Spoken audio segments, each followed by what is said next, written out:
Romulus is being heralded as one of the best Alien movies. And after having watched the movie myself in theaters, I only recently realized that people were excoriating it for some reasons, and I'm gonna go into what I loved about it and what I thought was kind of corny, what I thought they could have done better. I'm gonna do the spoiler-free review first. Also, if you guys haven't seen the second trailer and you haven't seen the movie and you care about spoilers, please don't watch it. I don't know why movies do this. They want to market their movie and have people watch the movie, but yet they give away the entire plot and the important beats that would have made all the suspense a payoff in the freaking trailer, and I will never understand it. So first of all, I want to say that these are all the Alien movies that we have so far, and I'm not even gonna rate, this is not the Alien versus Predator movies, I'm gonna rate the Prometheus and Alien Covenant in their own category because I feel like that's fair. And I personally loved those movies. I actually watched Prometheus and had no idea that it was even tied into the Alien universe, and then at the end I was like, oh my god, this is part of the Alien universe. So that was a really wonderful experience for me. I thought it was just some regular sci-fi horror thing, and then I watched Alien Covenant, and Alien Covenant, I'm gonna get a lot of people with this, but I would say, for me personally, it's my favorite Alien movie. I think Aliens was an extraordinarily good movie. I'm also the kind of person that liked Alien 3, even though I was aware of how stupid it was. I've done reviews on these. All right, Alien Resurrection, which is the one where Ripley came back. And these two movies, I guess people are not all about that life with these two movies, but I love them. I just loved Alien Covenant the most. It had the xenomorphs that didn't look like they were in suits. And there were just things that Alien Covenant did, barring the characters' immense stupidity, that I loved about it. Could have also been the alien planet, the additional lore, the android, the different types of aliens. It just had everything that I wanted. So the rewatchability for me with Alien Covenant is very high. Then again, I'm also the person who likes Alien versus Predator, even though I'm aware of how corny it is. So if I were to rate this movie as an Alien movie, I probably would rate it after the first two Alien movies. And this, of course, as I said, is excluding Alien Covenant and Prometheus. The things that I absolutely loved about it was the fact that it did feel like an Alien movie. It was very reminiscent of the old movies. Of course, as you can see from this scene right here, there are some similarities. Actually, there are a lot of similarities with some of the older movies, specifically those of the first two movies, but they seem to have also a lot of callbacks to the original movies.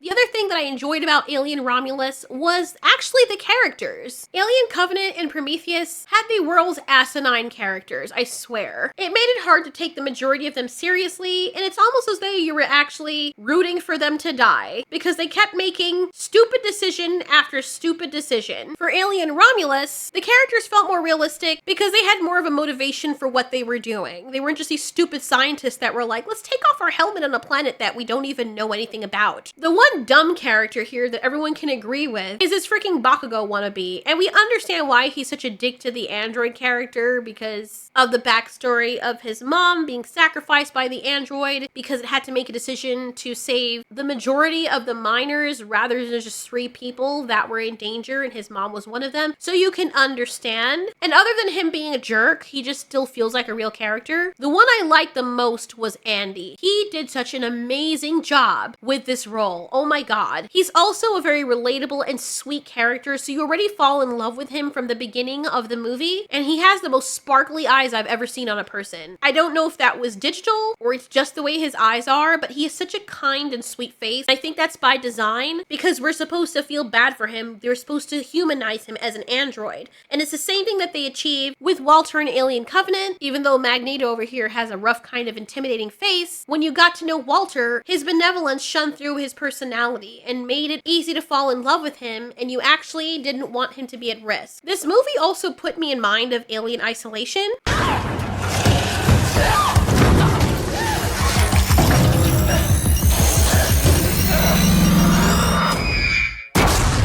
Alien Isolation was a fantastic game that I didn't even get past an hour playing. I spent so much time walking slowly and jumping at every freaking sound that I heard in total terror and high stress. base because I was scared that a xenomorph was gonna pop out. The station or ship or whatever we were on was constantly making noise. There were clicks and clangs, and I could hear the alien from far away. Bruh, I never even saw an alien. I quit the game before I even freaking saw a xenomorph. That's how freaking terrifying this game was for me. I can watch the hell out of horror movies.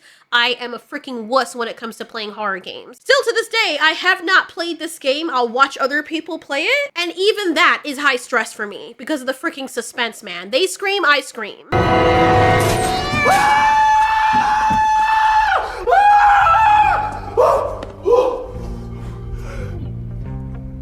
Is this movie scarier than Alien or Aliens? I would say it's right up there with Aliens.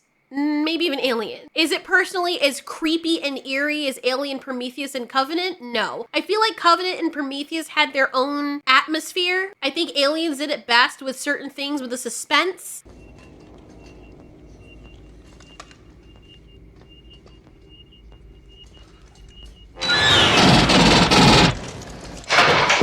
Fuck. Hold up. For example, in Alien Resurrection, which is a movie that a lot of people hate for some reason, one of my favorite scenes was the water scene.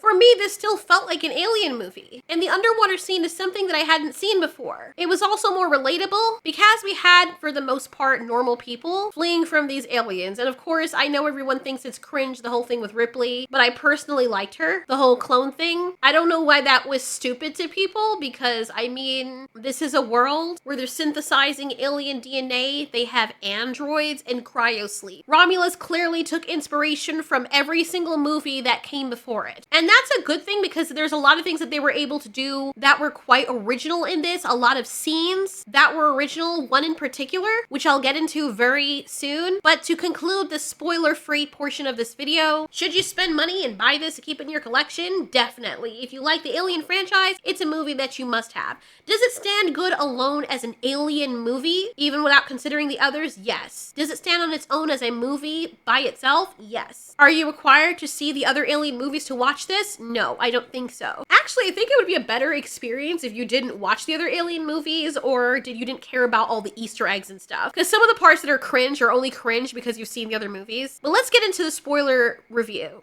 You want to do this? There she is. You want to break and steal highly regulated equipment.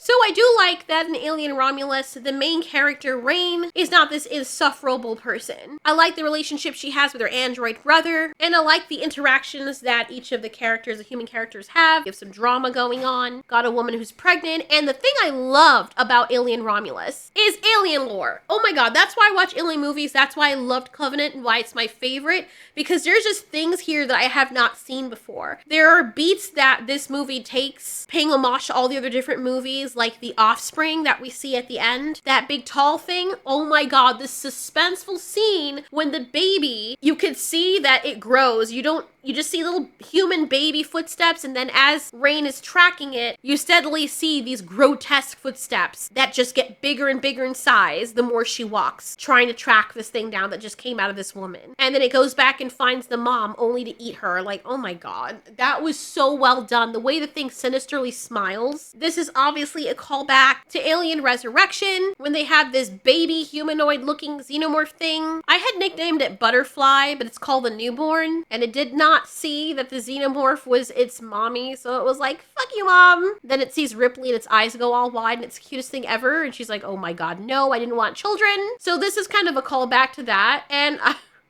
I thought this was really interesting because it is so freaking sci-fi. I know people would think this is corny, but they kind of took beats from this as well. But they actually managed to make it more creepy, being more humanoid than the other thing that we saw. And it looks a lot like the engineers from the Alien Covenant and Prometheus universe. These very tall, godlike, demigod pro-human things that we were based off of, that I guess just made us as an experiment. On itam sa starter kreda.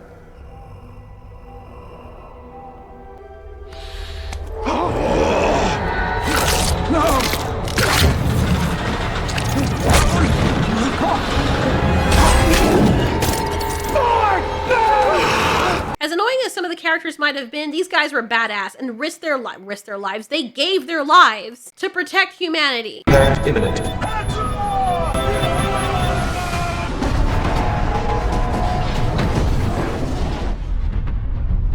And aside from this being a cinematic masterpiece, you know, I guess it made more sense to run along the path that the ship was rolling instead of going to the side, but whatever. Some of the other callbacks aren't necessarily callbacks, but similar situations that the previous people from the previous movies were in. But there's just one scene that I had not ever witnessed before in any of the other Alien movies. And it's so beautifully shot when Rain shoots up a bunch of the xenomorphs and she deactivates the gravity so that in Zero G, now you have all the acid blood stuff just whirling around like an ethereal vacuous washing machine. And she and her robot brother have to navigate through this. We see this in the trailer, and I immediately thought to myself, I knew exactly what that was, and I love how they orchestrated this scene. It was so well done. Yes, it was a little bit plot armory, but it was something I've not seen before. I've also never seen a very large object become incinerated by crashing into an asteroid belt. I like how they did the setup for the gravity purge, only to use it later on and give us that suspense, causing our hearts to lurch when you realize that one of the characters that you care about is not in a good position, that once the gravity is reactivated, they would be fine. And I love how in certain scenes when the xenomorphs kind of rescue you, but then you realize the only reason that they're saving you is not for because they're kind. My husband pointed that out because I'm like, oh, maybe it's saving her, maybe it's her friend. I don't know why I said that, and by friend I meant the girl who injected herself in the neck with the substance. I'm like, maybe she turned into a xenomorph, but nope, it was the one with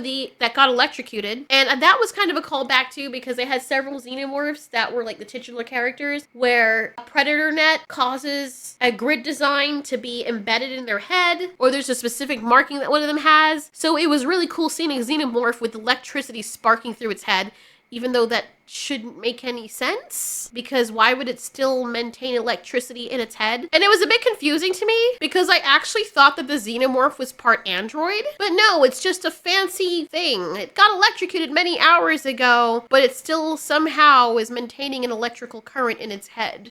Odd. And then it only saved Rain from falling so that the face hugger could get her. Then when Andy's like, get away from her, you bitch, I'm like, okay, stop.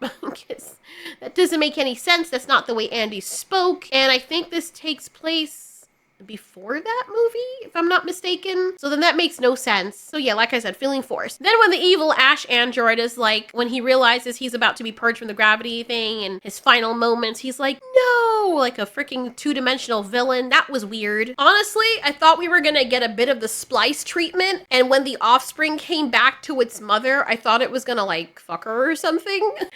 And I'm like, okay, this is interesting. Didn't see this coming, but all right, let's go. But that's not what happened.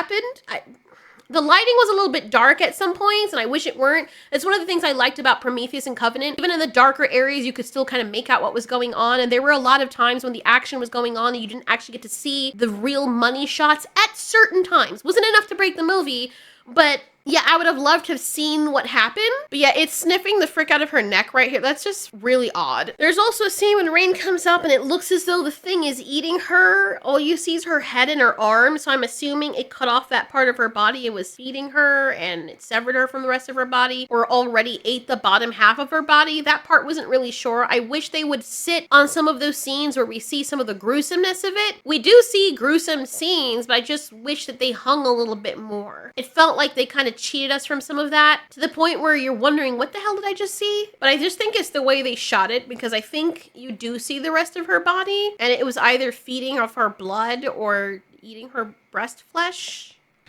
Apparently the alien is played by Robert Brodsky, who was like 7'6" at age 15. And I like how they do try to use as much animatronics or practical effects as possible. So the size of the alien was actually exactly how tall it was. Somebody was actually in a mocap suit playing this guy. They probably were like, wow, you look like a freaking alien. You want to play an alien? And he's like, say less. So also, knowing me, I was looking at its junk because I didn't know what was gonna like, you know, you're wondering, it's an alien thing that kind of looks human. What's it working with? Nobody else? Okay, don't act like you don't. Stop. You would look. You would look to see. And it's kind of distracting when you see a freaking peace sign, or whatever the hell this is supposed to be, where its freaking crotch is supposed to be. And I'm wondering, okay, what purpose does that serve? Do xenomorphs actually go to the bathroom? I know that's a question I probably asked before. What comes out of, you know what I'm saying? Anyway, don't sit up there being all self-righteous like you guys don't ask those questions. Or maybe that's his belly button. I mean, that looks like the belly button right there, though. That's pretty low to be a belly button, in my opinion. The other thing I found really annoying about this movie, still love the movie, by the way, but just a minor issue, it felt like at times the aliens just did not feel scary enough. That's one of the reasons why I loved Covenant, because when the aliens were ready to attack, they actually felt scary. They felt like xenomorphs. These things will have some of the characters dead to rights, and they'll always miss them, or they spike them, but they're still alive. Like 2 people get spiked through the freaking chest and midsection, they're okay. The Asian girl bites the dust. Pregnant girl is okay, despite her injuries, having fallen like she fell, having gotten spiked, which was very sad. The other guy got spiked, he was okay, but he got spiked through the shoulder, but then he got a xenomorph jaw to the skull, so he died. And we didn't even get a good money shot with that. And then you have this thing that's like, I want to kill you. I'm standing right in front of you. What am I gonna do? I'm gonna roar and give you a chance to get away, sort of. And it finishes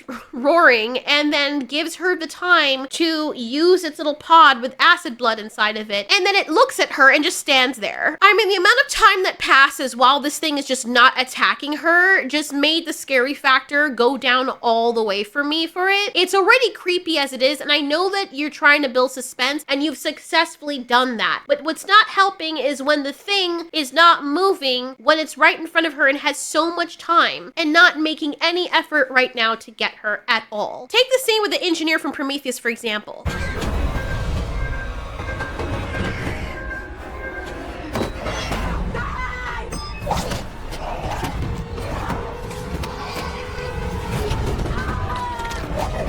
Dude didn't necessarily waste any time and headed straight for her. Now, I do have a theory that the engineer, I wouldn't say he had a sweet spot for the main character, but in the deleted scene, when he saw her, he didn't necessarily look like he was interested in killing her. He also seemed very ticked off that Wayland ordered other people to hit her, and he only got aggressive after she hit him or attacked him.